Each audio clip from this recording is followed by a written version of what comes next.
Hemos pensado que era una buena idea comenzar el diálogo con un análisis sobre la filosofía de inversión.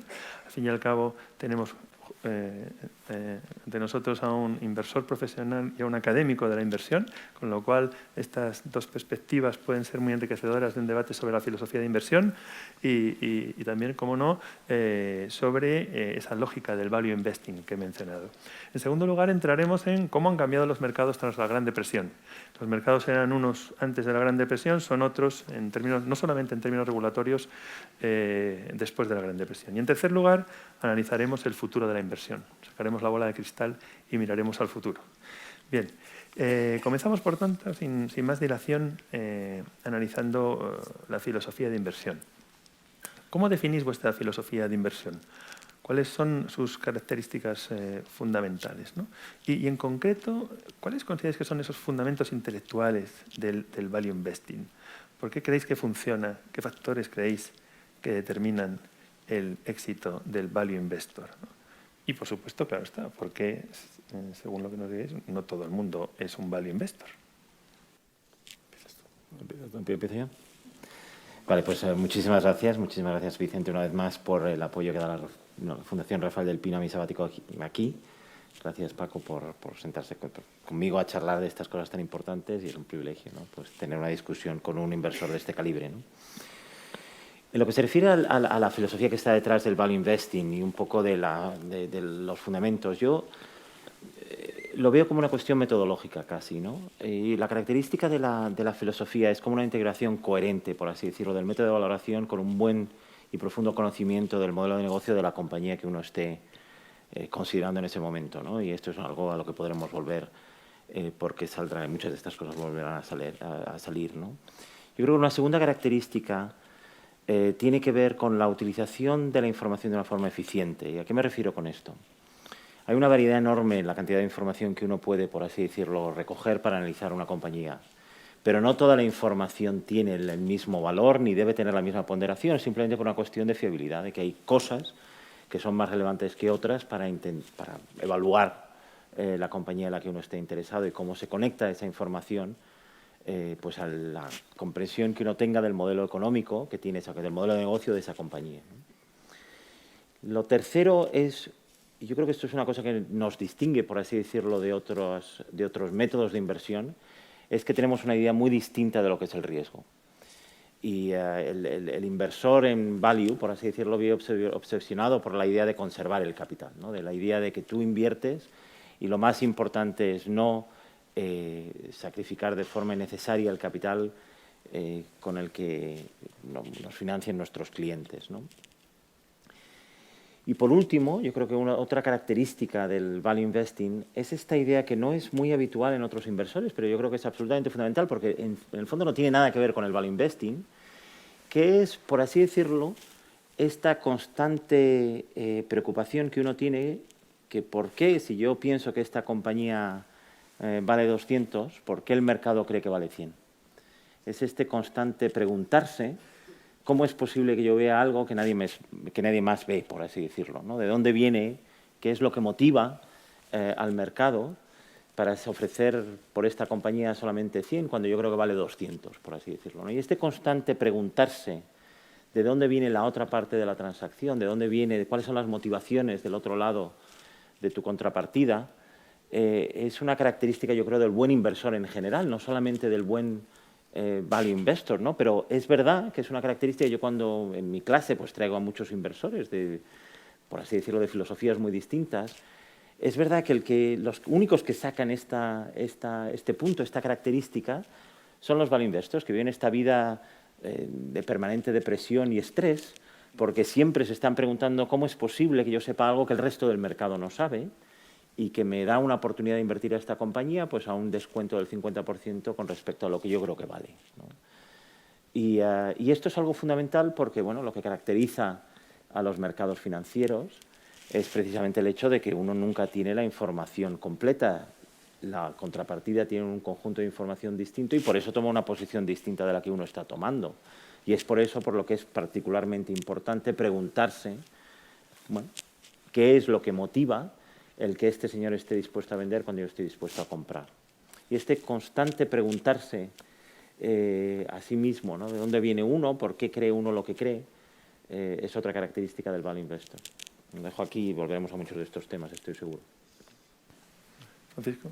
Bueno, todo gracias, Vicente, gracias a la Fundación y gracias a ti, Santos, porque realmente oye, es un honor, porque es un orgullo para todos nosotros, para España, que Tano Santos esté prácticamente dirigiendo ya la cátedra de Value Investing de Columbia. Como sabe todo el mundo, Warren Buffett estudió en Columbia, Benjamin Graham estudió en Columbia y yo diría que el MBA orientado hacia Value Investing en Columbia es el más reconocido del mundo en lo que es gente que se quiere dedicar a la inversión y estrictamente a este tipo de inversión, vamos, con diferencia. No sé si hay algún otro que se os pueda acercar.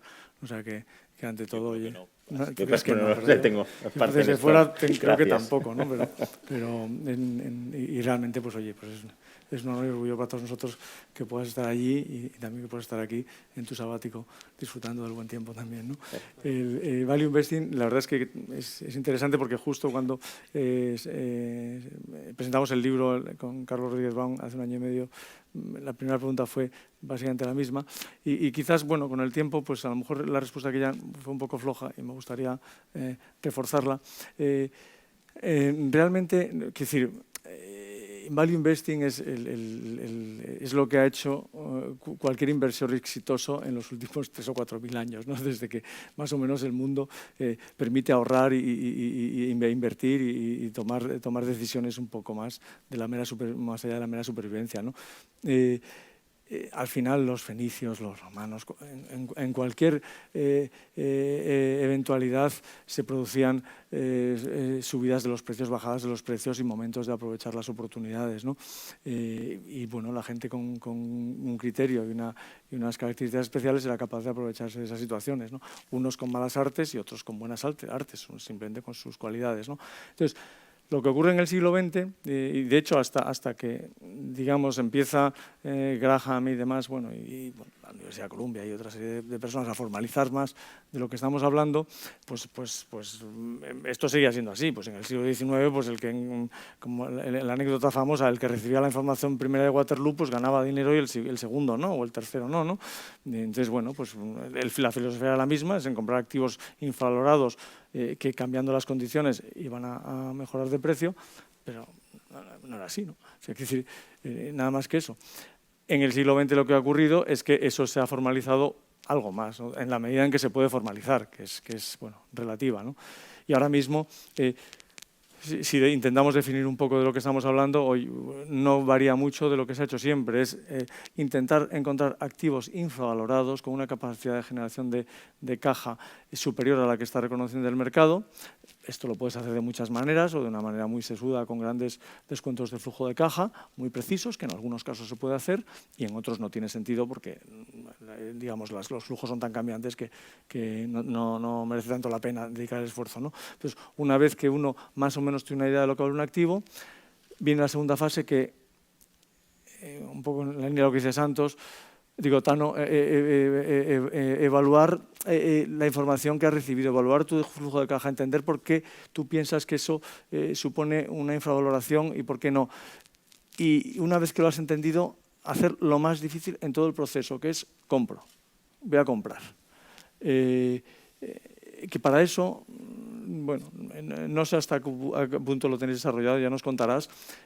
Todo lo que es la behavioral finance, es decir, entender que el hombre tiene unos sesgos, bias, como dicen los ingleses, unos sesgos que le hace tomar decisiones incorrectas porque somos hombres, porque nos han servido muy bien estos sesgos a lo largo de la historia. Tampoco hay que descalificar los sesgos, son lo que son, o sea, somos nosotros, ¿no? Y nos han servido bastante bien hasta llegar hasta aquí, pero para invertir en ciertos momentos nos dificultan tomar decisiones racionales. El sesgo más obvio es que nos gusta estar en el rebaño, o sea, es que nos sentimos cómodos cuando todo el mundo va por allí, pues vamos por allí, a ver si no nos vamos a equivocar, ¿no? O sea, y eso muchas veces te impide ver la luz, ¿no? Entonces, digamos que en el fondo es lo que se ha hecho siempre cuando se ha tenido éxito y de una manera consistente. Es decir, hombre, si tú tienes una idea genial y desarrollas Facebook, pues bueno, eso no es value investing, eso es que has tenido una idea genial una vez en la vida y no la vas a repetir.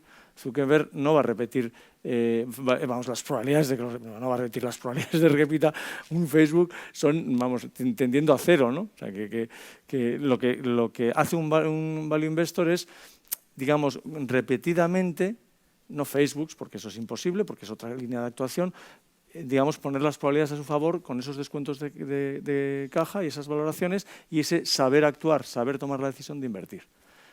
Un poquito más completa que la última vez. ¿Puedo decir una cosa que ha dicho que yo creo que es muy importante, ¿no? Que es esta idea de que, en cierta forma, lo que uno quiere tener es un método de valoración, de inversión, de tal forma que uno tenga como el viento a la espalda y no de cara, por así decirlo, ¿no? Y esto es una idea muy importante, ¿no? Hay una variedad enorme de métodos para evaluar compañías, para tomar decisiones, para invertir aquí o allá. Y los podemos discutir y hay muchas formas, y lo que uno quiere ganar dinero, pues hay muchas formas de ganar dinero en la vida, ¿no? Pero es verdad que este método del que estamos hablando hoy aquí, pues tiene esta cosa buena que está diseñado precisamente para que tu condición de partida sea que la cosa pues te va a ayudar, por así decirlo, ¿no? Que precisamente porque tú sabes dónde están los riesgos, tomas descuentos en cada uno de los pasos y sabes dónde están, pues te estás posicionando precisamente para que si la cosa te sorprende en el lado positivo, por así decirlo, ¿no? Y esto es algo muy, muy importante que generalmente no se enfatiza, pero yo creo que sí. Por eso es más fácil ser un value, yo siempre lo he pensado, es más fácil ser un value investor que ser un growth investor, ¿no? Porque en growth pues tienes el viento de cara, esto es mucho más difícil de saber y necesitas una cantidad de conocimiento y de, por así decirlo, de experiencia en ese campo para ganar dinero siendo un inversor dedicado a cuestiones de crecimiento y de growth, ¿no? Claro, pero habéis rozado precisamente los temas prácticos. Hemos pasado del concepto de la filosofía a los temas prácticos. Claro, ahí la cuestión es, entre tanto stock y tanto bono en el que se puede invertir en el mundo, ¿cómo organizáis la búsqueda de ideas útiles en las que invertir? Y luego la cuestión de la valoración que acabas de abrir, Tano. ¿En qué diferís en cuanto a metodológicamente, ¿no? En cuanto a los métodos tradicionales de valoración? ¿Es el valor de mercado la única referencia? ¿Es la calidad de la compañía también un factor relevante? ¿O recomendaríais invertir en compañías que estén bien gestionadas pero donde el precio sea muy atractivo? ¿Cómo realizáis esa valoración en los mercados, ¿no? ¿Y cómo buscáis las ideas y los proyectos en los que invertir? Si quieres empiezo yo ahora. Son muchas preguntas en una y la verdad es que no sé por dónde empezar. Quiero decir, no hay un solo método. O sea, ser un inversor de lo que se llama en valor, y muchos inversores se autodenominan inversores de valor, intentan justificar por qué hacen cosas que aparentemente no son inversión de valor.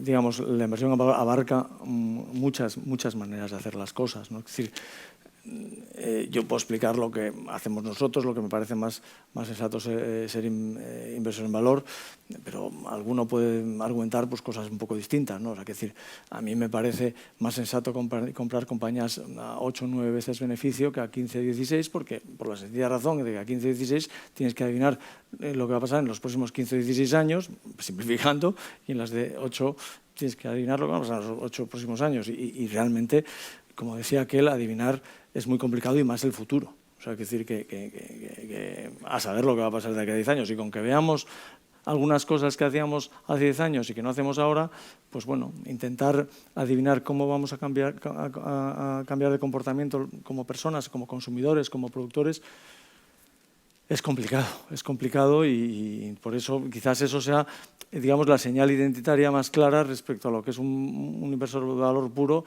y otras cosas que pueden estar en los alrededores, ¿no? Y como decía Tano, o sea, cuando tú, desde mi punto de vista, inviertes por debajo de PER 10, por ejemplo, estás poniéndote el viento a favor y estás poniéndote las probabilidades a favor. Lo normal es que te pasen cosas buenas o que cuando pasen cosas malas sean menos malas que cuando compras a 16 o 17 veces beneficio, no por no hablar de 20 o 30 veces, que ya estás hablando de capital riesgo desde mi punto de vista, ¿no? Como en las compañías tecnológicas en general, ¿no? Y en cuanto a la calidad de los negocios, pues bueno, hombre, sí, todos intentamos aumentar la calidad de los negocios. Yo os ya he explicado en mi libro que uno de los cambios más importantes que hicimos y que yo he hecho personalmente a lo largo del tiempo es migrar hacia negocios de calidad frente a cualquier negocio barato, ¿no? Lo cual no quiere decir que no vayas a comprar negocios baratos per se, siempre que tenga una cosa, pero vamos, que poner incidencia en la calidad. Entonces, y otra vez repitiendo lo que te acabo de decir antes, o sea, cada maestro tiene su libro, es decir, hay gente que solo busca cosas de absoluta calidad, hay gente que le da igual, hay gente que está en medio. Es imposible hacer una sola, digamos, clasificación de inversor value de tal manera. Pum, pum, pum.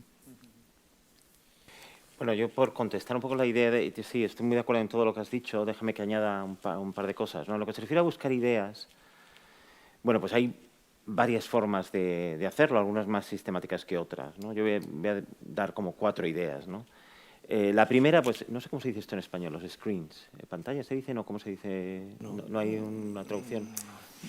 Básicamente, ordenar los activos disponibles de acuerdo con una determinada métrica y coger aquella métrica, por ejemplo, una métrica donde, pues, por ejemplo, el PER creo que pues es relativamente bajo y la ratio de beneficios es relativamente alto. Bueno, pues mirar en ese en ese conjunto de activos, bueno, por qué están infravalorados cuando tienen buenos ratios de beneficios y empezar una búsqueda un poquito más organizada, porque uno sabe, o sabemos desde el punto de vista académico, que ese conjunto de activos, por lo general, pues da muy buenos rendimientos y es un ejemplo más de cómo situarse de tal forma que el punto de partida pues le dé a uno ya el viento en la cola, ¿no? Y que lo vaya empujando.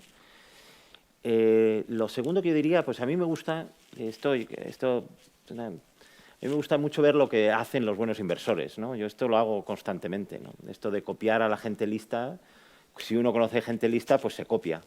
Y que para eso es más lista que uno, ¿no? Entonces uno ve lo que está haciendo Paco, lo que está haciendo Seth Klarman, lo que está haciendo Warren Buffett, se coge las listas de las cosas en las que están invirtiendo y no hay que tomarlas simplemente como un acto de fe, pero es un buen punto de partida porque se ha comprado este inversor al que uno respeta y que además uno estima que tiene una gran experiencia en este sector en particular. ¿Por qué se compra esa compañía sabiendo pues que le ha ido muy bien en situaciones anteriores en ese sector, ¿no? Y bueno, pues este es un buen punto de partida y no pasa nada por copiar y aceptarlo con humildad, ¿no? Copiar a la gente lista siempre está bien, ¿no? Esto es una cosa que también me impresiona mucho y sé de tus amplias lecturas. Esta gente no para de leer cosas, ¿no?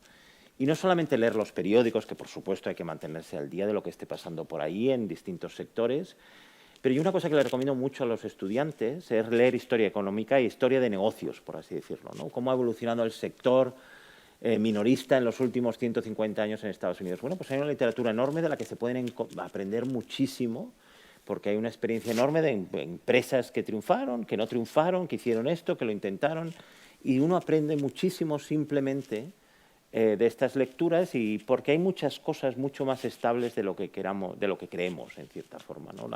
La esencia de los negocios cambia menos de lo que uno cree. Cambia mucho la tecnología, cambia mucho la estructura del mercado, pero lo esencial de un negocio, por así decirlo, cambia menos de lo que creemos, ¿no? Y por último, una cosa que yo creo que siempre...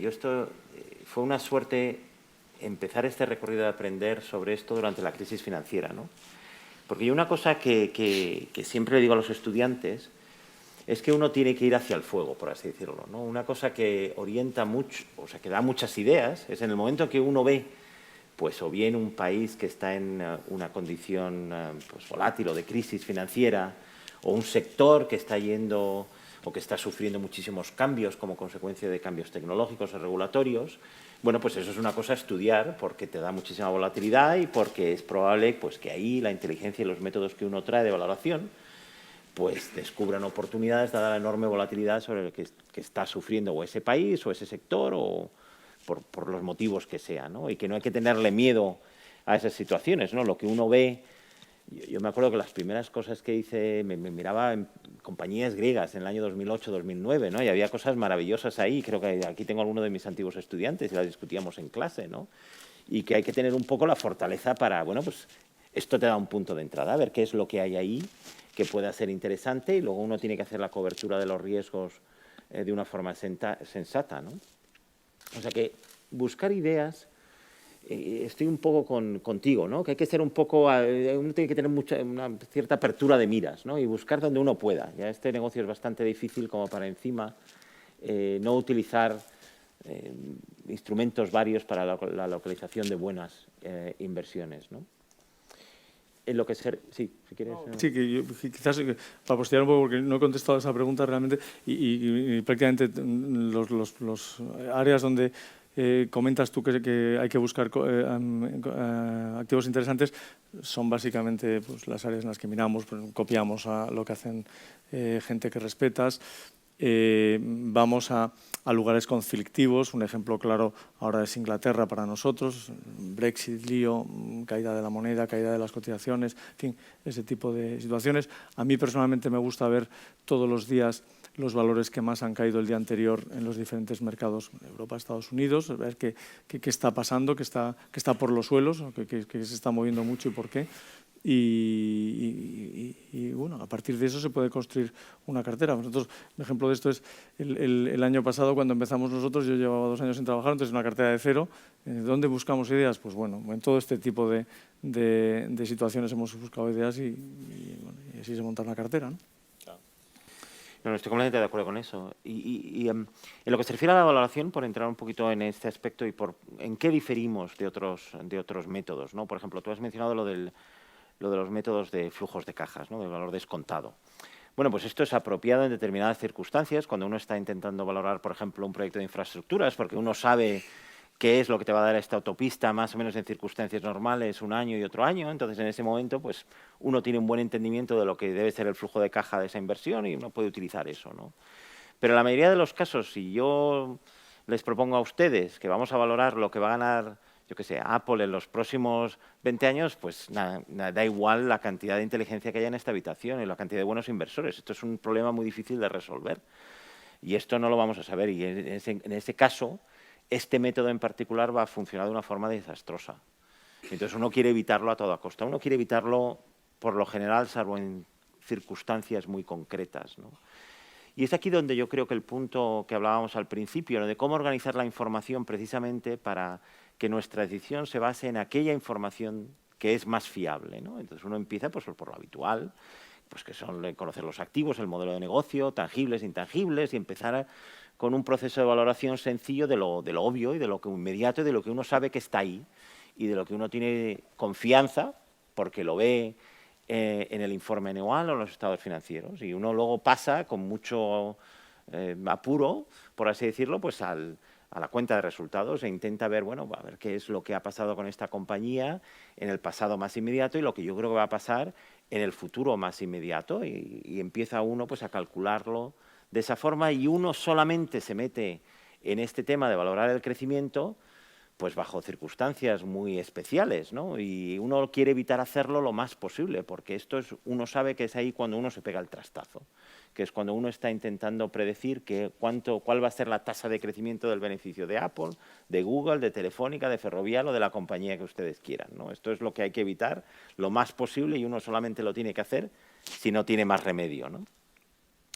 Y es ahí donde la discusión sobre el modelo de negocio es absolutamente central, porque uno hace eso dependiendo de cuál sea el modelo de negocio de esa compañía. Y es aquí donde el conocimiento profundo de ese modelo de negocio se integra de una forma coherente en toda la parte de la valoración de la empresa. Y eso es lo que nos hace distintos de lo que se enseña generalmente en una escuela de negocios, incluyendo la mía, no me da reparo decirlos, ¿no? Que es simplemente, bueno, pues tú le enseñas a los alumnos a hacer un modelo de flujo descontado sin de verdad integrar de una forma coherente en ese modelo el modelo de negocio de la compañía que estás estudiando.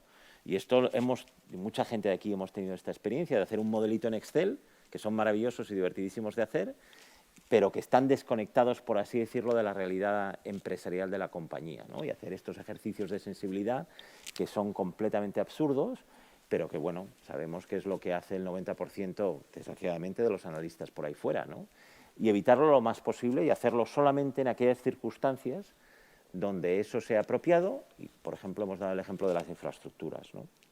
Pero yo creo que eso es lo fundamental, esta integración lógica y coherente del entendimiento del modelo de negocio con los estados financieros, que es lo que la gente no hace porque es costoso, porque requiere mucho trabajo y mucha disciplina, ¿no?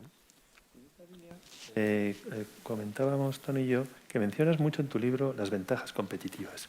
¿Cómo las integras dentro de tu análisis? Bueno, quiero decir, lo que tienes que ver a lo largo del tiempo es qué grado de confianza tienes en que los flujos de caja de los que hablamos van a estar allí. Si tienes una concesión de una autopista es relativamente fácil. Bueno, es una ley que hay que cumplir y si se cumple en un país civilizado, pues no hay problema, ¿no? En la mayoría de los negocios, bueno, pues el entorno cambia y digamos, es decir, las compañías tienen una posición que es más o menos sólida en ese entorno, ¿no? Entonces, digamos, la barrera de entrada te da a nivel de la calidad de la posición de la compañía frente al entorno y la posibilidad de que eso pueda cambiar en el futuro. O sea, es decir,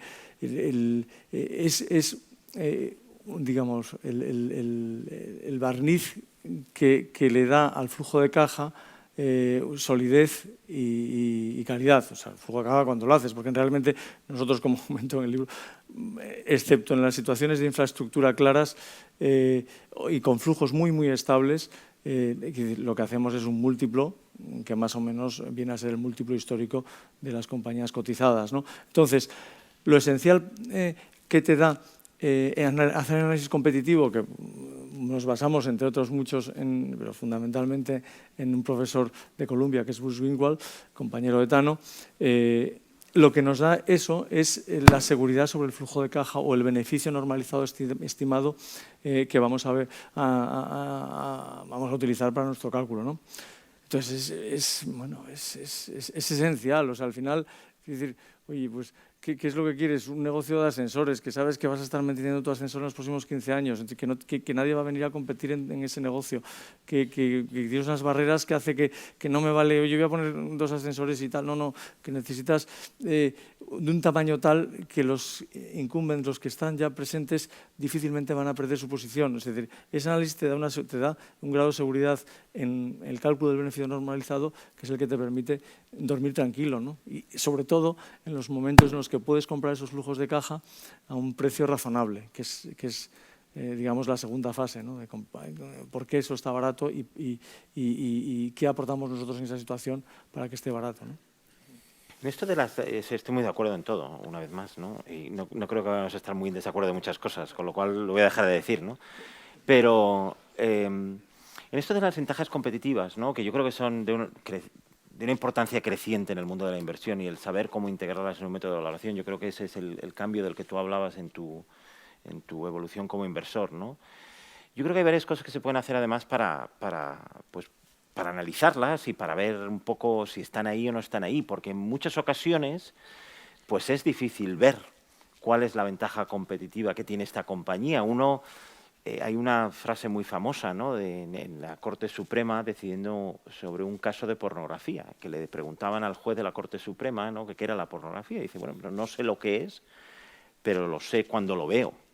Pues es un poco así, ¿no? Con las ventajas competitivas en muchas situaciones, ¿no? Yo no sé lo que es, pero lo sé cuando lo veo, ¿no? Y sé que Coca-Cola pues tiene una ventaja competitiva, que a lo mejor está sentada en el valor de franquicia que tiene esa compañía, en el hecho de que todo el mundo sabe lo que es la Coca-Cola, pero que es difícil. Y todos hemos tenido la experiencia de escuchar a Buffett contando el por qué Coca-Cola tiene una ventaja competitiva y uno acaba de escuchándolo y sigue igual de poco, de muy convencido que estuviese al principio. No le cambia a uno Pero hay cosas que se pueden hacer. Por ejemplo, la estabilidad de los márgenes operativos. El hecho de que los márgenes operativos parecen acíclicos, por ejemplo, que no sufren con el ciclo económico. Eso transmite la idea de que esta compañía, lo que esté pasando con los precios de sus inputs, pues los puede transmitir a sus clientes, que eso, pues no hay cosa mejor para una compañía. Por ejemplo, si uno ve que la fracción de ventas de una compañía es más o menos estable en el contexto de las ventas totales de la industria. Bueno, pues si no hay muchas fluctuaciones de la fracción de las ventas que hace esa compañía dentro de su industria, pues eso al menos indica que la competencia que existan entre las compañías de esa industria pues no resulta en una variación de la fracción de las ventas de cada una de ellas, ¿no? Por ejemplo, y aquí viene el ejemplo de la historia corporativa, por así decirlo. El saber, por ejemplo, que esta empresa intentó competir con esta otra en ese mercado y que no funcionó. Y entender por qué no funcionó.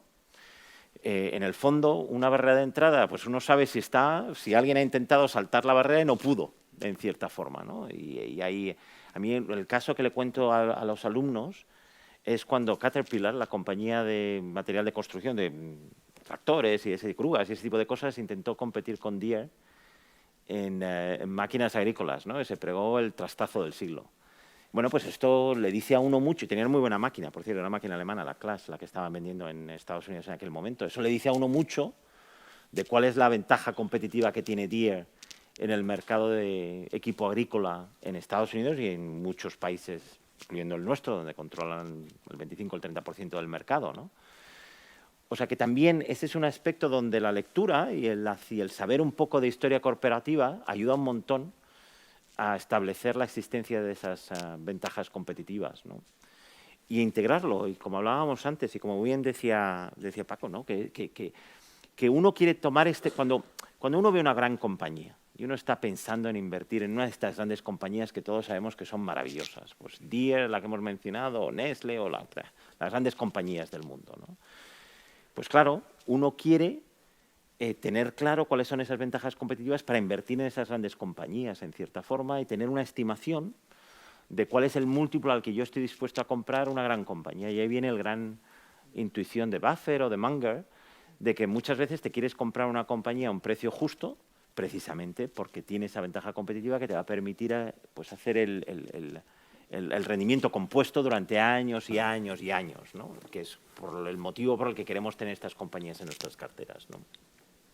Claro, es que es un factor muy importante. Si te inviertes en una compañía que tiene un retorno sobre el capital del 25-30%, es decir, que está en un buen negocio, si inviertes a 10 años vista, el negocio, la rentabilidad que vas a obtener va a ser tendente al 25% anual de rentabilidad, si has comprado a un precio razonable, porque cada peseta, para cada dólar o euro que invierte la compañía va a tener un retorno del 25% si no hay cambios en las posiciones competitivas. Cuanto más alto sea el retorno sobre el capital, mejor. Pero, esto me hace pensar en otra cosa más, ¿no? Que en cierta forma, cuando empezamos a hablar de ventajas competitivas, esto también te cambia la idea del riesgo. Esta es una cosa bonita de lo que hacemos en Value Investing, ¿no? ¿Cuál es el riesgo? Si uno está pensando en una compañía que tiene una gran ventaja competitiva, ¿cuál es el riesgo que a uno le debe preocupar? Pues aparte de estas cosas absurdas del beta y este tipo de cosas, ¿no? Pues le debe preocupar cualquier innovación tecnológica regulatoria, la que sea, que compromete la existencia de esas ventajas competitivas. Lo bueno que tiene esta metodología a la hora de analizar compañías es que además a uno le va informando de los riesgos contra lo que uno quiere protegerse. ¿Qué es lo que va a hacer que la ventaja competitiva de esta compañía desaparezca? Y esto organiza muchísimo pues la enormidad de información que tenemos disponible hoy en día todos nosotros, ¿no? Y es simplemente, bueno, pues es que a mí toda esta información no me interesa porque no es relevante para el análisis de este riesgo en particular, que es el riesgo de que la ventaja competitiva desaparezca, ¿no? Claro, pero has entrado precisamente en el concepto de riesgo, ¿no? Y ahí hay una cuestión que os lanzo a los dos, ¿no? Antes has mencionado lo que se enseña o no en las escuelas de negocios, ¿no? Sí. Yendo un poco a otro tema que planteas también en tu obra, tú defines de una forma clara, pero quizás un poquito controvertida para algún inversor, el riesgo como el riesgo de una inversión es la posibilidad de perder poder adquisitivo permanente como consecuencia de un error de juicio en la inversión. ¿Cómo se distingue esta definición de riesgo de la que se enseña en las escuelas de negocio? Bueno, a ver, es que si a cualquier persona de esta sala o que nos está viendo en streaming le preguntan, le ofrecen un proyecto de inversión, no sé, montar un chiringuito en una playa en España, ¿cómo va a asignar riesgo a esa inversión? ¿Qué es lo que va a decir? Bueno, una persona, oye, se lo dice a su mujer o al marido, no, oye, mira, es que me han ofrecido esto. Entonces, le pregunta, ¿qué riesgo tienes en esa inversión? Pues tengo la sensación de que la respuesta no va a ser, no, yo creo que este chiringuito tiene una beta de 0,8, de 1,3, 1,7, no. Me parece que el señor va a decir, mira, pues las probabilidades de que perdamos dinero en esta inversión o de que no mantengamos el poder adquisitivo, que es otra forma de decirlo, son bajas, altas o medias. Bueno, pues nosotros exactamente es lo que hacemos cuando invertimos en un trozo de chiringuito, que es comprar Telefónica, por decirlo de alguna manera. Es un trozo de un negocio lo que estamos comprando. Entonces, digamos, el riesgo que estamos asumiendo es el riesgo de que ese negocio siga siendo viable y nos permita mantener nuestro poder adquisitivo del ahorro e incrementarlo, si es posible, a lo largo del tiempo, que embata la inflación de turno. Que es lo que cualquier empresario hace. Entonces, tengo la sensación de que la mayoría de los value investors tenemos un enfoque absolutamente empresarial.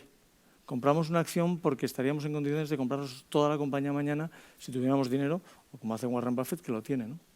Y un tema interesante, enlazándolo también con lo que comentaba Tano, del riesgo de en relación con las compañías de calidad de alto retorno, desde que personalmente hicimos el cambio hacia compañías de más retorno, yo digamos que he dormido más tranquilo, que duermo más tranquilo en general.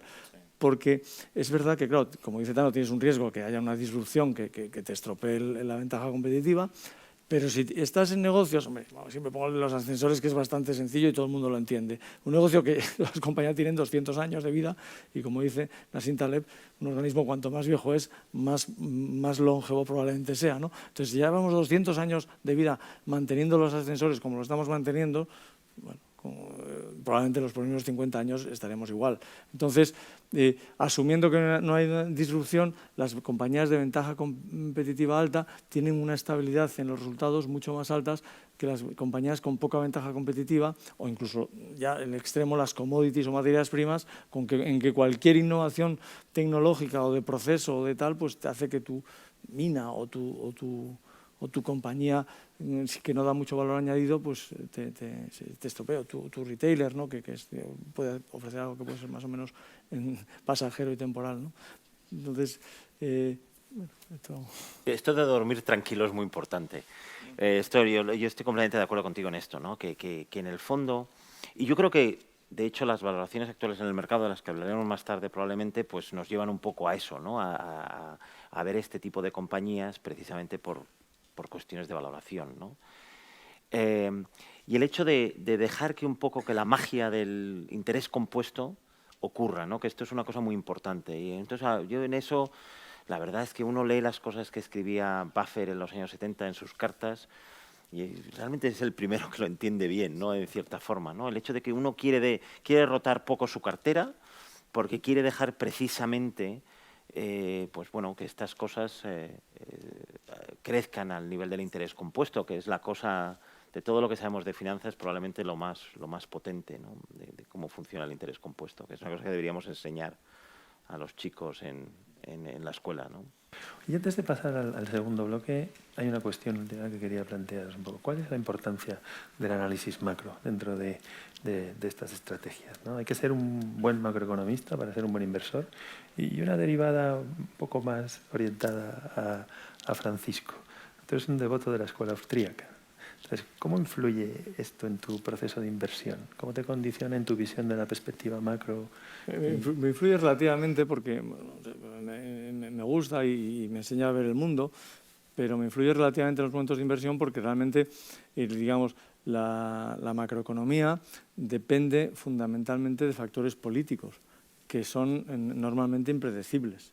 Entonces, como son impredecibles, unas veces serán buenos, otras veces serán malos, y al final vas a tener que seleccionar tus valores en cualquiera de los escenarios.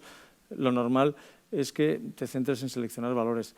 Hay que estar alertas porque en algún momento dado se produce una situación en la que tú puedes aportar algo desde el punto de vista macro, ¿no? Porque se ha exagerado mucho en un sentido o en otro, pues la burbuja inmobiliaria en España o cosas de ese tipo, ¿no? Pero ocurren muy de tanto en que te permite tener una confianza muy clara para actuar a nivel macro.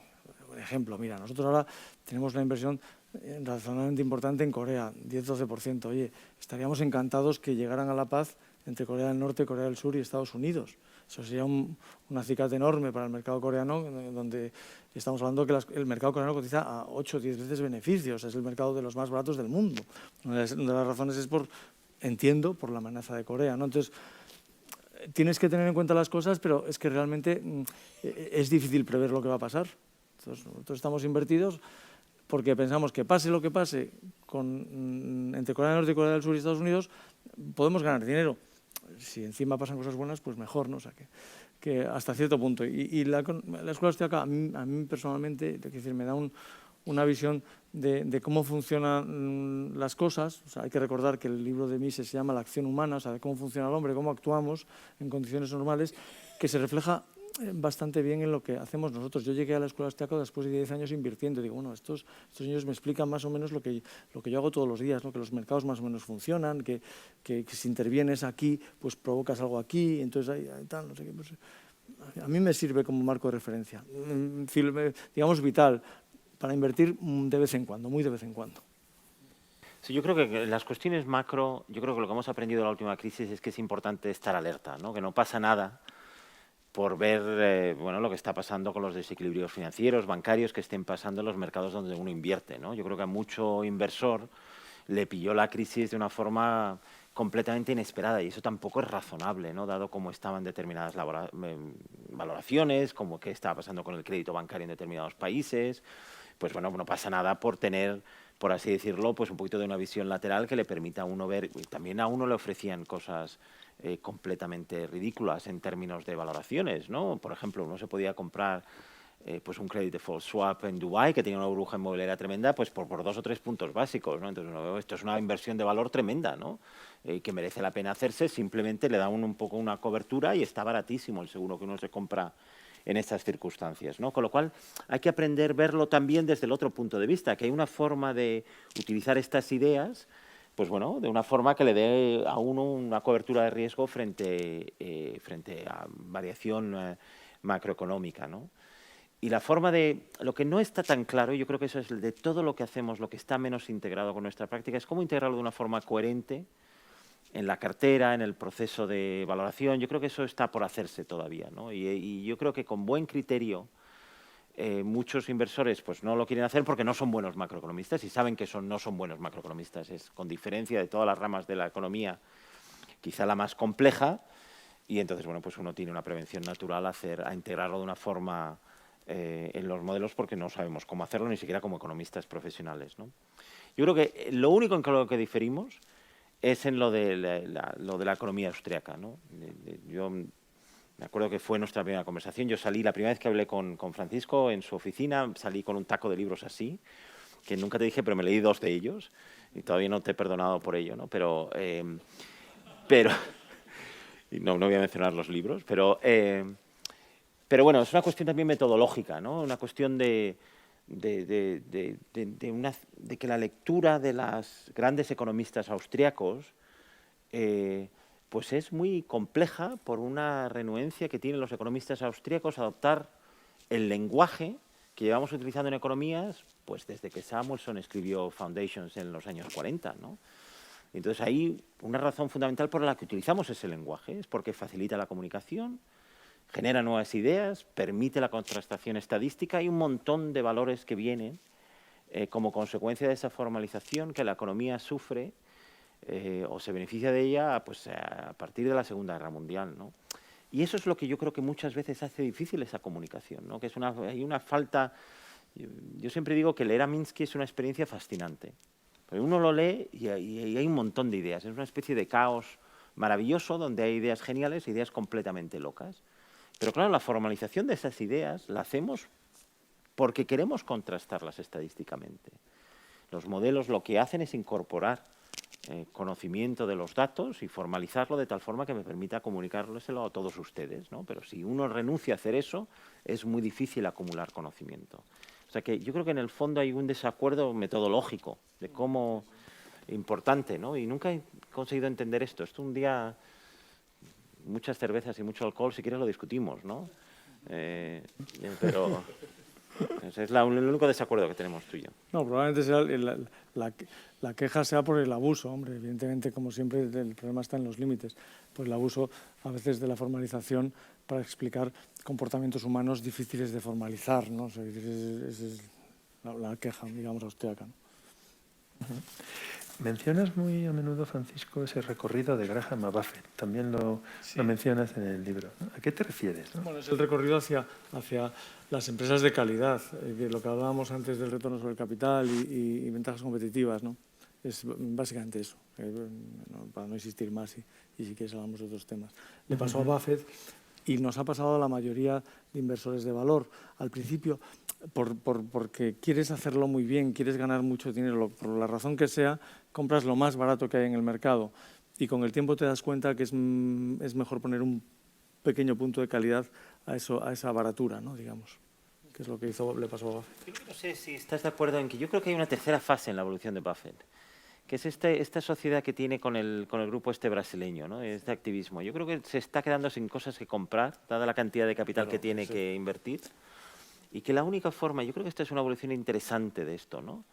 Que la única forma que él tiene de generar rendimientos es si le da el dinero a un activista y te dices, bueno, tú me vas a reorganizar esta empresa y vas a generar para mí los rendimientos que yo no puedo generar con una, por así decirlo, una gestión pasiva de mi inversión en la compañía, ¿no?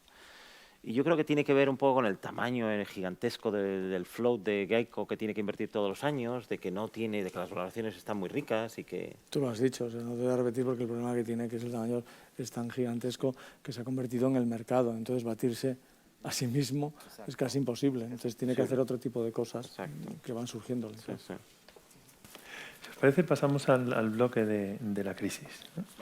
Sí, muchas gracias. Muchas preguntas. Realmente esta crisis ha provocado que se haya reconsiderado profundamente la estructura regulatoria, la supervisión de los mercados financieros. Las cosas han cambiado. A propósito, la ministra de Economía es una experta en estas cuestiones. No sé, aquí. ¿Cuáles han sido esos cambios tan profundos en los mercados? ¿Creéis que son justificados? ¿Cómo han cambiado los mercados entre el momento previo a la crisis a la actualidad, ¿no? Y en qué medida pues, cambian también las estrategias? Pues yo primero. Bueno, yo creo que ha habido una enorme cantidad de cambios y no todos ellos relevantes para la discusión que estamos teniendo hoy en día, ¿no? Hay claramente cambios regulatorios en todo lo que se refiere al sector bancario que, pues bueno, hemos tenido muchísima discusión, pero que en cierta forma tienen como consecuencia la redistribución del capital a otros agentes menos regulados. Yo creo que ese es el cambio fundamental que estamos viendo, ¿no? Pues determinadas actividades que por lo general estaban localizadas en los bancos como consecuencia de la actividad regulatoria y los nuevos requisitos de capital, pues van a migrar a otras distintas entidades y lo que pasa es que estas entidades no están preparadas para hacer las cosas que los bancos llevan haciendo, pues, 1000 años o los que sean, ¿no? Y esto pues va a generar distorsiones. Un ejemplo. Pues una de las cosas más sobresalientes en los últimos años es la enorme acumulación de efectivo en las empresas estadounidenses y creciente en las empresas europeas. Y es, bueno, pues es mucho más, por cuestiones regulatorias, es mucho más fácil para las empresas americanas apalancarse ahora mismo, por cuestiones también de los precios que estamos viviendo. Y no hay un coste de oportunidad de tener esa liquidez dentro de las compañías, ¿no? Y van a hacer muchísimas de las actividades que estaban haciendo los bancos. Pues dentro de nada Apple ya lo ha anunciado. Tiene, ¿cuántos son? 250.000 millones de dólares en efectivo, una cosa así. Bueno, pues es más grande que la mayoría de los fondos de gestión del mundo, ¿no? Bueno, pues tienen que gestionarlo de una forma profesional, pero ellos no. Esto no es lo que hace una compañía como Apple. Apple hace pues, teléfonos y ordenadores y este tipo de cosas y software, pero no es una gestora de fondos. Pero eso es lo que van a empezar a hacer como consecuencia de algunos de estos cambios regulatorios. Yo creo que y por mencionar una cosa que nos afecta más directamente, a mí me impresiona mucho como la pérdida de reputación de la gestión activa, que yo creo que es injustificada, pero yo creo que es notable, y el crecimiento de toda la gestión pasiva, ¿no? de esta forma de gestionar activos, que es básicamente dejarle que la máquina lo haga. Uno encuentra una regularidad estadística en los rendimientos observados y lo que hace es la explota, y para eso no hace falta contratar a una persona como Francisco Paramés. Lo único que tiene que tener uno es un buen servidor, un buen programador, y se le deja a esta máquina que haga la inversión por uno, ¿no? Y el crecimiento de la gestión pasiva yo creo que es una de las consecuencias de la falta de fe de muchos de los inversores en la gestión activa, como consecuencia de que, bueno, una cosa enorme como fue la crisis financiera del 2008 en Estados Unidos, pues muchos de estos gestores vivían a espaldas de ella, ¿no? Y esto yo creo que ha resultado en una pérdida de su reputación como consecuencia de ello, ¿no? Sí, hombre, yo creo que para nosotros esencialmente no han cambiado las cosas enormemente, ¿no? O sea, como he dicho al principio, la historia de inversión con criterio y de manera razonable es una historia que lleva de decenios y siglos, ¿no? Entonces, bueno, una cierta regulación más o menos no quita de lo que hay que hacer, que es encontrar activos infravalorados, que eso, bueno, para nosotros en nuestro día a día no cambia excesivamente. Sí que es verdad que hay una serie de cosas a nuestro alrededor que han cambiado, como una mayor regulación en general, en el sector bancario y en el financiero en general, pero vamos, no es una regulación, por lo menos en nuestra parte, que nos impida hacer nada que no debamos hacer. Nosotros, bueno, pues antes teníamos que cumplir 20 reglamentos, ahora tenemos que cumplir 25 reglamentos, ¿no? Pues los cumples y ya está, ¿no?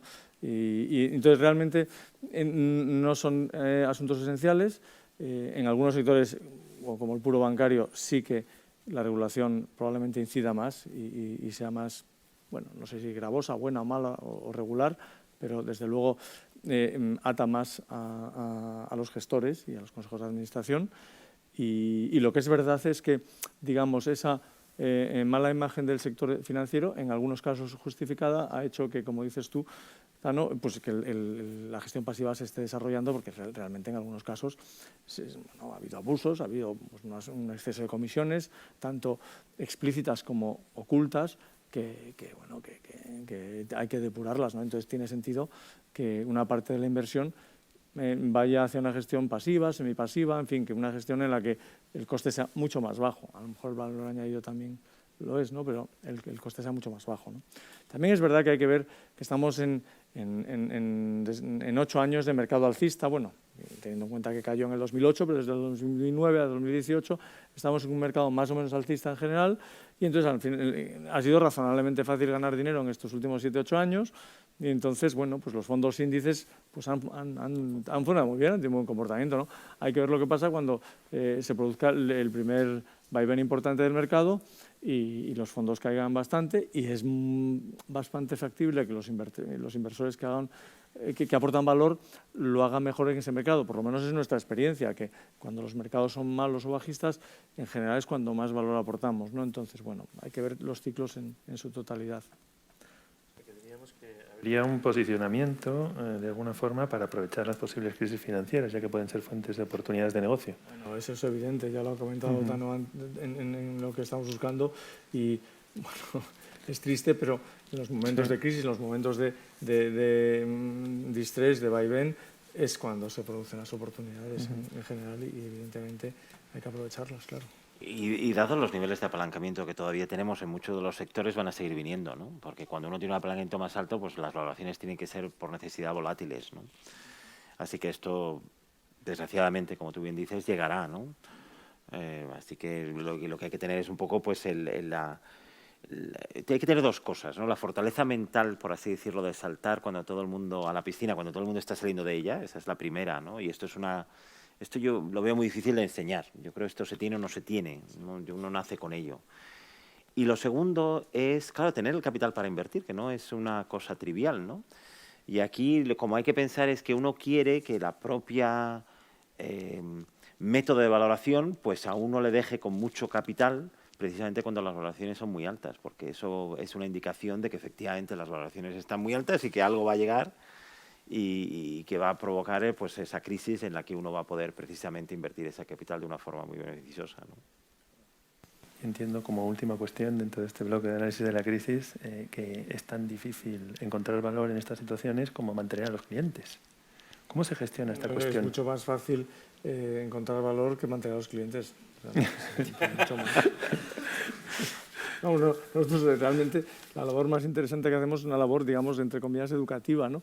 De explicar muy bien lo que hacemos. Ahora hemos lanzado un proyecto que se llama Value School, que va en esa línea, o sea, de educar, se llama la palabra, o explicar muy bien lo que hacemos para que cuando lleguen estos momentos de volatilidad, de caídas, pues el cliente esté tranquilo. Y la verdad es que yo pensaba que no era posible hacer, y de hecho Peter Lynch lo dice en su libro, que uno nace entendiendo que cuando cae algo es un momento para comprar, o no nace o no lo entiende nunca, y mi experiencia no ha sido así. Nosotros en el 2008 tuvimos un 20% de reembolsos de clientes, después una caída del 45% de nuestros fondos, Y sin embargo, en el 2011-12, con la crisis griega, los fondos cayeron un 25%, tuvimos entradas netas de dinero. Al final, la experiencia del cliente, viendo que esos momentos de baja bursátil y de mucha volatilidad los puedes aprovechar y al final se acaban recuperando claramente. Unos pocos. Bueno, los que nos hemos recuperado. Exacto. Yo creo que pero esto es una cosa muy importante. Yo una anécdota que Seth Klarman, el gran inversor americano, viene a clase y nos decía con mucha gracia que su gran ventaja competitiva consiste en que cuando las cosas van mal en el mercado es precisamente cuando sus clientes le mandan más dinero. Y que esto es una ventaja enorme, ¿no? Que es que tienes la confianza de tus clientes de que cuando las cosas van mal, dice, oye, debes estar viendo unas oportunidades fantásticas, ¿no? Que lo tienes justo contracíclico, que es como lo quieres tener, ¿no? Pero para eso pues hay que tener la reputación de un Paramés, de un Seth Klarman, de una cosa así, ¿no? Desde luego, para alguien que está empezando y que no tiene esa trayectoria, esa reputación, esa confianza del cliente, es muy difícil. Sí. Entramos en el tercer bloque para ya pasar después a un poco las preguntas de nuestros invitados y sacamos la bola de cristal. Vamos a mirar un poco al futuro, ¿no? Entonces, hay dos tendencias en lo que se refiere a la gestión de fondos, ¿no? El auge de la gestión pasiva y el activismo. ¿Cómo describiríais esta lógica? ¿Qué efectos tiene sobre la práctica del value investing, ¿no? Y sobre todo, bola de cristal en mano, ¿tiene recorrido esta tendencia? La gestión pasiva, por supuesto, que tiene un recorrido y está aquí para quedarse. Lo que pasa es que no sabemos, como la radio y la televisión no sabemos qué cuota de mercado tendrá al final. Para nosotros, a corto plazo, hombre, es un poco raro porque, claro, lo que ocurre es que bueno, la gestión pasiva lo que hace es, digamos, acentuar las tendencias. Y entonces, en estos momentos, pues se acentúa la tendencia de, pues es eso, Apple, Facebook y demás y tal, ¿no? Pero a medio plazo es muy positivo como gestor activo porque es que realmente lo que hace es entontecer al mercado.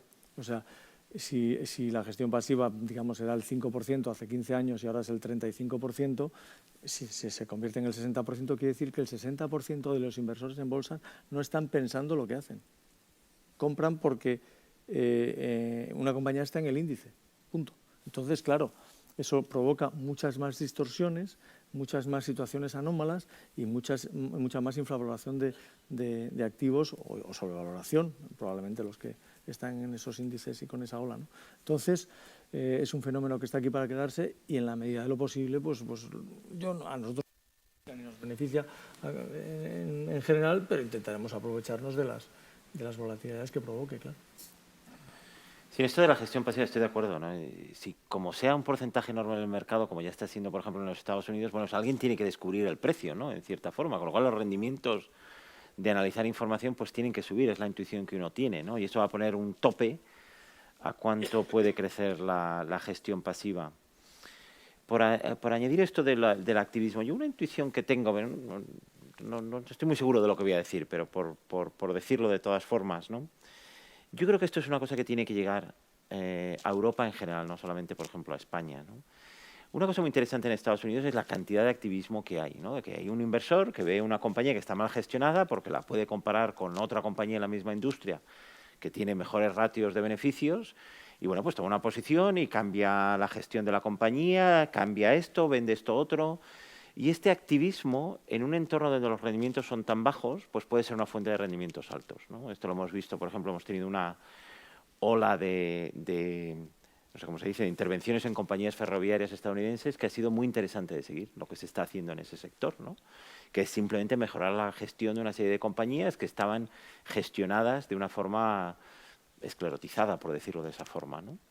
Y yo me pregunto hasta qué punto, y entiendo que hay muchas barreras institucionales a que esto ocurra en Europa, pero esto puede ser una forma de generación de rendimientos. Yo creo que esto es una cosa que tal es la cantidad de capital que hay por ahí fuera buscando rendimientos, que en algún momento pues tal es la presión que va a encontrar actividades alternativas para generar esos rendimientos. Y, por ejemplo, esto lo estamos viendo ahora mismo con Nestlé, donde por primera vez tienen pues, un señor que está diciendo pues no me gusta cómo está gestionada esta compañía, una compañía gloriosa, con 120 y tantos años de historia, con unos monopolios fabulosos y unos sistemas de distribución inigualables, y que alguien viene, ¿quién es? Dunlop, ¿no? Creo que es la persona que está. Y que, bueno, pues quiere que se hagan determinados cambios, ¿no? Pues no me extrañaría que eso sea pues la primera de muchas, ¿no? Activismo. Thyssen también, con Elliott y demás. Exacto, ¿no? Y entonces esto vamos a ver de estas cosas más en el futuro. Y esta es otra de esas cosas en las que hay que mantenerse alerta, ¿no? Porque yo creo que va a ser una fuente de buenos rendimientos si uno está dispuesto. Incluso no tienes por qué predecir nada, ¿no? Si saltar en el momento en que se anuncia, por lo general vale, ¿no? Ha habido una importante regulación, la hemos destacado, de los mercados nueva. Hay fuertes intervenciones en los mercados por parte de las autoridades monetarias. Va a haber decisiones pronto también de las autoridades monetarias en diversos sentidos. ¿Cómo afecta esto al inversor y cómo le va a afectar en el futuro? Cuanto menos inversión monetaria haya, pues más sano es el mercado, ¿no? Y el hecho de que se haya producido una fuerte intervención en los últimos años, pues distorsiona la realidad, ¿no? A pesar de eso, yo tengo la sensación, aunque es una pura sensación basada en ciertos hechos, pero tampoco voy a decirla muy alto y fuerte, de que afortunadamente para todos, digamos, la intervención monetaria no se ha reflejado en la economía real. Si vemos en general, no digo que haya sectores y áreas económicas que sí que se hayan visto afectadas por las casas en ciertas ciudades, lo que sea, pero en general el crecimiento del crédito, tanto en Estados Unidos como en Europa, no ha sido, a nivel privado, no ha sido muy alto. Bien es cierto que esto se ha compensado por incremento de la deuda pública, ¿no? Entonces una cosa ha compensado la otra. Pero a nivel privado no parece que haya habido excesivas distorsiones económicas. Nosotros seguimos viendo compañías en el mercado con poca calidad crediticia y que se tiene que financiar al 8, 9, 10 o 12%. Y algunas no se pueden financiar. O sea, lo que leemos en general de que todo el mundo se financia al 2% y al 1% es absolutamente falso. O sea, hay una panoplia de rangos que, dependiendo de la calidad crediticia, se financia o no. O sea, no es gratis y pan para todos, ¿no? Y la realidad es que es verdad que pues, la Telefónica de turno se financia al 2%, o Nestlé, pero es verdad, o al 1%, pero es verdad que también el ahorrador está dejando de cobrar el 3 y cobrando el 1. O sea que, bueno, es verdad que si suben los tipos de interés, pues el impacto tampoco tiene que ser necesariamente muy negativo en el conjunto de la economía, como se está viendo en Estados Unidos, donde el bono a 10 años ha pasado del 1,5 al 3 y los tipos a corto plazo del 0 al 2 ya prácticamente, y no ha pasado absolutamente nada en la economía. O sea, no está francamente. El problema no es financiarte al 1 o al 4, el problema es financiarte al 2 o al 8 o 9, ¿no? Es decir, al 4%, si tienes un buen proyecto, lo puedes financiar perfectamente, o sea que no, y una hipoteca, en cierta medida también, ¿no? Entonces, es una opinión, y esto sí que es una opinión casi de charla de café, porque no está claro el impacto en la economía real, pero puede que salgamos de esta sin demasiadas heridas. Es que yo creo que sí, estoy muy de acuerdo en eso también, aunque quizá por distintos motivos, ¿no? Yo creo que en lo que se refiere al impacto que ha tenido pues, todos esos experimentos monetarios que hemos hecho durante los últimos años en las valoraciones, claramente ha habido, pero yo creo que se ha exagerado un poco. Yo creo que estos rendimientos tan bajos responden a fundamentales que yo creo que estamos empezando a entender ahora mismo, ¿no? Y por apuntar un par de cosas y para que también es un poco charla de café, porque es todo muy especulativo, pero que a lo mejor es interesante pensar en ello, ¿no? Por ejemplo, cuestiones de lo que los economistas llaman sustitución intertemporal, ahorrar para largo plazo, ¿no? Bueno, pues claramente hay un montón de gente que no cree que vaya a tener los ingresos que esperaba tener hace 10 años. Y entonces se encuentra que sus ingresos futuros y su consumo futuro va a ser menos del que esperaba antes de la crisis. Y entonces lo que quiere es ahorrar. Quiere ahorrar para sustituir por ese ingreso que quería tener y que ya no tiene. ¿Y cómo ahorra? Pues invirtiendo en activos. Y esto le pasa a las compañías de seguros, fondos de pensiones y a un montón de entidades que quieren, por así decirlo, sustituir intertemporalmente. Pero es que la cantidad de activos negociados en el mundo no ha crecido de forma sustancial. Con lo cual uno tiene un problema de demanda de activos muy alta como consecuencia de estos shocks que ha habido en las tasas de crecimiento esperado de rentas, que son más bajas de lo que creíamos, pero no ha habido un incremento sustancial de los activos en los que uno puede invertir. Y esto se debe pues, a dos cosas fundamentales, ¿no? Primero, que hay entidades ya fuertemente apalancadas y que no tienen capacidad de emisión, ¿de acuerdo? Y por cierto, y ahora voy a contar un ejemplo volviendo a lo de Nestlé, que me viene a la cabeza ahora. Y segundo es que las nuevas compañías no necesitan capital, es que no necesitan emitir nada. Si es que tú creas una nueva compañía ahora y es un montón de chicos en Silicon Valley y lo que le tienes que pagar es una oficina y el salario para que coman durante ese año. Es que no necesitan más capital, con lo cual con 2, 3 millones de dólares van que chuta.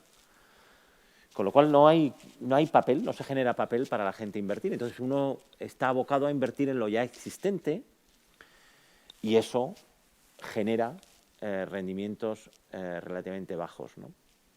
Y esto lo que me hace pensar, volviendo al ejemplo de Nestlé que mencionábamos hace un momento, es, por ejemplo, que cuando uno lee de la intervención de este activista americano, pues una de las cosas de las que habla es la optimización del balance de Nestlé, que básicamente lo que quiere decir es que quiere emitir un montón de deuda, porque Nestlé tiene un balance muy poco apalancado, es una compañía que está llevada como si fuera un monasterio benedictino y que podría emitir mucho más y en un entorno donde la gente quiere papel a invertir, pues chico, ¿sabes? Emite deuda, probablemente tenga una calidad crediticia mejor que la mayoría de los soberanos en el mundo y te pagas un dividendo tremendo, ¿no?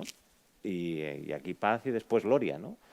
Y entonces hay un montón de entidades que tienen esa capacidad de emisión de activos de alta calidad y ¿por qué no invertir en emitir en un entorno donde hay una demanda muy alta por este tipo de activos seguros, ¿no? Y esta es una cosa de las que yo creo que vamos a ver más en los años venideros, ¿no? Sí, sí.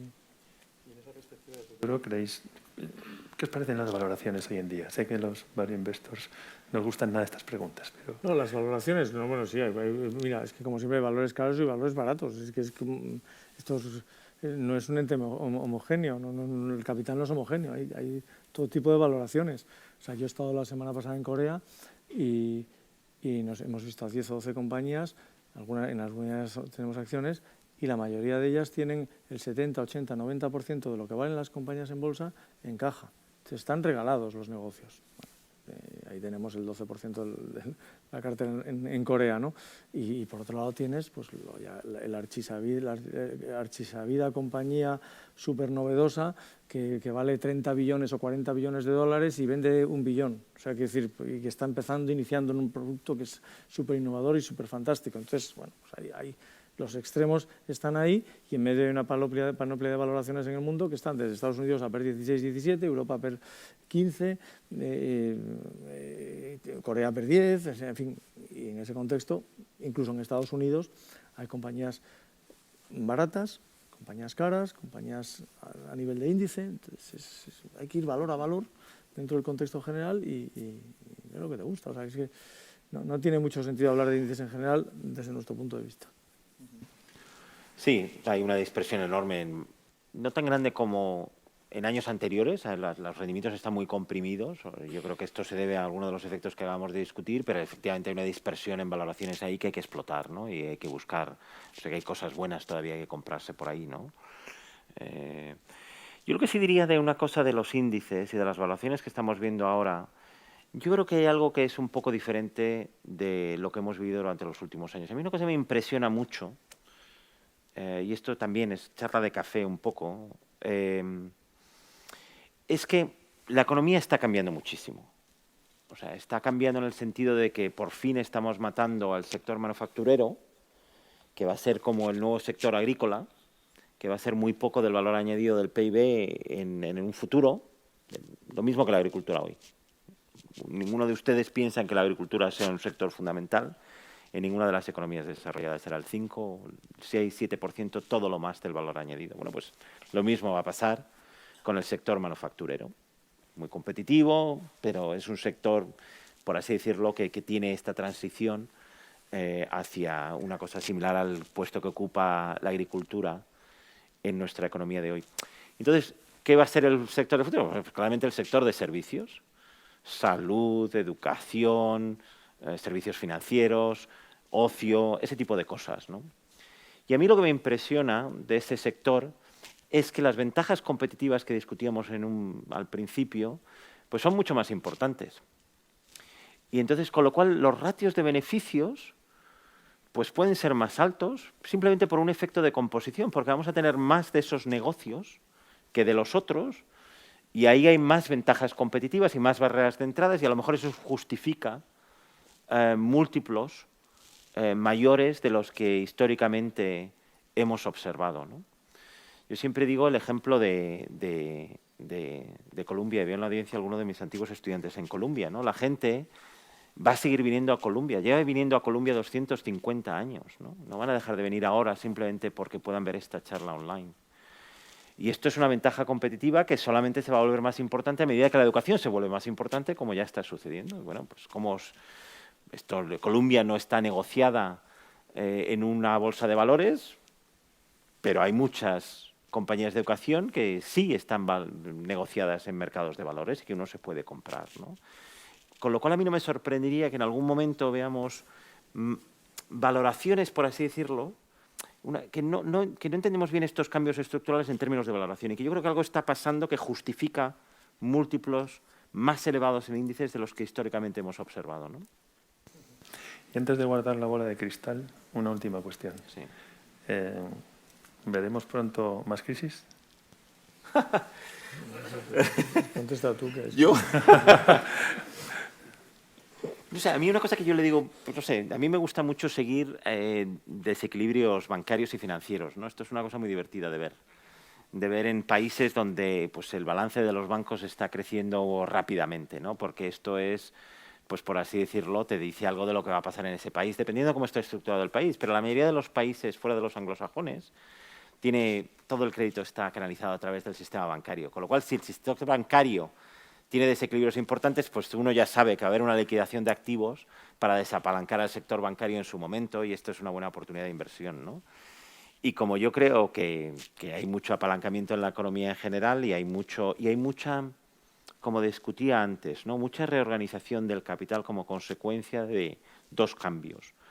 Cambios tecnológicos y cambios regulatorios que están, por así decirlo, comprometiendo los modelos tradicionales de banca, por ejemplo, ¿no? Y entonces esto va a crear muchísima disrupción en años venideros, ¿no? Yo creo que las crisis, desgraciadamente, van a seguir viniendo y, afortunadamente, para el inversor de valor van a seguir viniendo también. Bueno, yo no veo nada a corto plazo porque, como he dicho antes, el nivel de aumento del crédito, que es la señal, como acaba de decir Tano, digamos que te avisa de los riesgos que van a venir, no se ha producido de manera importante. Pues la construcción en Estados Unidos ha subido los precios, pero la actividad no ha subido excesivamente. En Europa más de lo mismo, excepto en algunas ciudades puntuales. Entonces, si no hay un incremento del crédito, pues es difícil que haya habido una inversión muy negativa, ¿no? Muy mala, ¿no? Sí que a mí me preocupa la deuda pública, en general en los países, tanto como en Europa como en Estados Unidos fundamentalmente. Quizás en China, pero en China tiene en el activo del balance activos enormes que la gente no está contando, solo miran el pasivo. Es como cuando miramos Ferrovial, la gente, además que tiene gracia porque la vez que nos conocimos, Tano y yo, hablamos de Ferrovial los dos hace 7 o 8 años y nosotros teníamos la misma idea, ¿no? La primera conversación que tuvimos Sí, en una compañía. Sí. Fue sobre Ferrovial. O sea, qué casualidad que estemos aquí. Sí. Y curiosamente recuerdo que en aquel momento la gente solo hablaba del pasivo de Ferrovial Sí, y no del activo, ¿no? Digo, bueno, y claro que tiene pasivo, pero tiene unos activos ahí, pues lo mismo pasa con China, ¿no? Y por otro lado, la realidad es que existe un número importante de países, los países del sudeste asiático, India incluso, en fin, países importantes, países que están creciendo y que nos pueden servir de contrapeso, que no tienen deuda y que están creciendo de una manera bastante sana y aprendiendo del ejemplo de China, ¿no? Algunos de ellos, ¿no? Como India, ¿no? Entonces, bueno, mire, yo leía un artículo de Martin Wolf, que no me encanta Martin Wolf, el columnista del Financial Times, pero hizo un artículo hace 6 meses muy interesante en el que sacaba el crecimiento global en los últimos 50 años y en términos de poder adquisitivo, el mundo no ha decrecido en ningún año en los últimos 50. Ha habido 5 episodios de crecimiento de entre 0 y el 1 o 2, me parece. El último fue en el 2009, que el mundo creció el 1% en PPP. Entonces, si esperamos un crecimiento negativo en el mundo, podemos estar esperando, no sé si 50 años, pero mucho tiempo. Y si esperamos un crecimiento, un problema grave que dure 5 años, podemos estar mucho más tiempo. O sea, lo normal es que el mundo siga creciendo un 2, 3, 4% al año los próximos 15 o 20 años y luego ya hablaremos, ¿no? Ya hablaremos. Este es un mensaje muy importante, en cierta forma, que debe dar, por así decirlo, valor a la hora de invertir, ¿no? A mí una cosa que impresiona es que llevamos intentando hundir el mundo 50 años y no lo conseguimos, ¿no? Esto es una, Bueno, es una cosa robusto, ¿no? En Yo creo que llevamos toda la vida intentando hundirlo porque sí. es que si tú lees los periódicos del siglo XIX es lo mismo, era todo un desastre, un desastre. El mundo no va a ningún sitio y nos vamos a hundir el mes que viene y aquí estamos, ¿no? Sí.